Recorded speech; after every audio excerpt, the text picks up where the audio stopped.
আসসালামু আলাইকুম। বেগম খালেদা জিয়া যখন জীবিত ছিলেন, বন্দী ছিলেন, ওনার পক্ষে বিভিন্ন অনুষ্ঠানে কথা বলার সুযোগ হয়েছে। তখন ওনার পক্ষে কথা বলার মানুষ খুঁজে পাওয়া যেত না।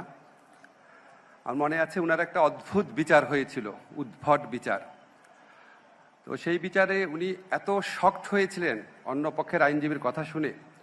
উনি অবাক হয়ে বলেছিলেন যে আমি মেরে খেয়েছি এতিমের টাকা। বিস্মিত এবং ব্যথিত হয়ে বলেছিলেন। এই বাক্যটাকে বিচারক লিখেছিল যে বেগম যে নিজেই স্বীকার করেছেন যে উনি কাজটা করেছেন।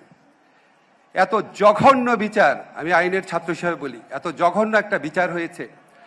এটার বিপক্ষে বিবৃতি লিখে দাঁড়ে দাঁড়ে ঘুরেছি, মানে ফোন করেছি বিভিন্ন মানুষকে। 4 জনের বেশি রাজি হয় নাই যে হাইকোর্টে কি করবে না করবে।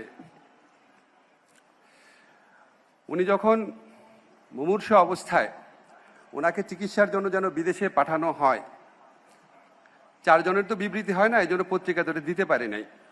চিকিৎসার জন্য যেন বিদেশে পাঠানো হয়। আবার কত মানুষকে অনুনয় বিনয় করেছি, অনেকের ইচ্ছা ছিল, সাহস করেন নাই। তো আজকে আমার ভাল লাগছে, সবাই আমরা মুক্তভাবে বেগম জিয়ার প্রতি ভালোবাসা এবং শ্রদ্ধা ব্যক্ত করতে পারছি। আল্লাহর কাছে হাজার শুকর। জুলাই গণঅভ্যুত্থানকারীদের প্রতি কৃতজ্ঞতা।